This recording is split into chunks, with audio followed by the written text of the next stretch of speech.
Oklahoma's 2024 legislative session concludes. A poultry waste bill heads to the governor's desk amid environmental concerns and progress in identifying Tulsa race massacre victims.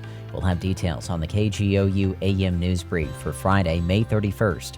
I'm Mick Daniels. The 2024 regular legislative session is over. State Capitol reporter Lionel Ramos has more on what that means for Oklahomans and what comes next. Despite a rushed budget process that bled into the final days of the regular legislative session, Oklahoma lawmakers managed to finish their work and adjourn sine die Thursday evening.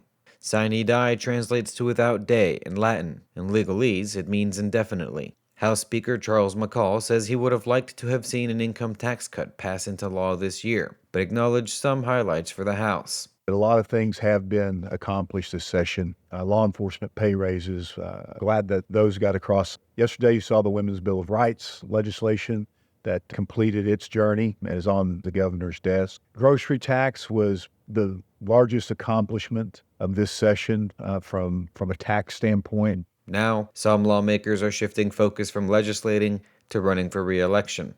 I'm Lionel Ramos. A bill protecting poultry operations from pollution lawsuits is on its way to the governor's desk. OPMX's Grayson Wheeler has more on the bill, which opponents say threatens water quality in northeast Oklahoma. House Bill 4118 aimed to make poultry farms immune from lawsuits if they followed a state-approved plan for disposing of poultry waste. Conservation groups and the state's 5 largest tribal nations pushed back, and the measure seemed to fizzle out. But lawmakers rolled its language into Senate Bill 1424, which also increases fines for bad-acting poultry operations.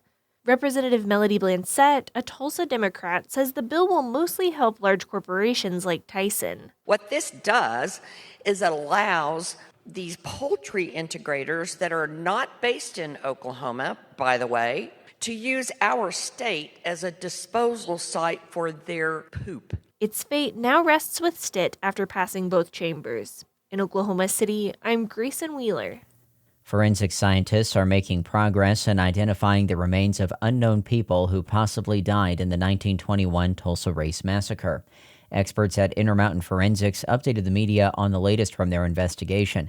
Allison Wild says her genealogy team uncovered new family names and compiled new DNA profiles that may be tied to victims. We've been able to refine our placement of where the unknown burials could fit into the family trees of their living DNA relatives. Experts are using large DNA databases from consumer tests to track down potential family members. Wild says all of the families contacted so far have been surprised by the revelation they may have ancestors tied to Tulsa. For the most part, they have no memory of a family story about Tulsa. We haven't encountered anybody yet that says, yes, my grandma told me a story about her cousin that was in Tulsa. We haven't heard that from any of the families yet, so they're left to ponder over the possibilities. The team also says many have contacted them by seeing their family names in local news because of the search. The city of Tulsa and the forensics team are encouraging those with possible ties to massacre victims to reach out. In sports, the Women's College World Series got underway in Oklahoma City yesterday. OPMX's Ryan LaCroix reports on how OU and OSU fared in their opening games. For the Oklahoma Sooners, it was much of the same. They extended their win streak to 19 games with a 9-1 run rule victory over the Duke Blue Devils. The win by the back-to-back-to-back national title holders was highlighted by home runs from Kinsey Hansen, Elena Torres, and Sydney Sanders. But it was a diving outfield catch by senior Jada Coleman in the 4th inning that helped save 2 Duke runs and stop a building momentum.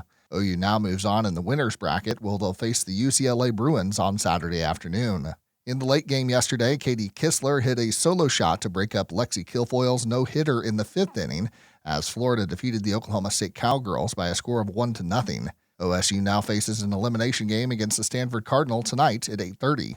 I'm Ryan LaCroix. You'll find more news throughout the day at our website, kgou.org, and on the KGOU PM News Brief podcast. Hi, it's Terry Gross, the host of Fresh Air. We bring you in-depth, long-form interviews with actors, directors, musicians, authors, journalists, and more. Listen to our Peabody Award-winning Fresh Air podcast from WHYY and NPR.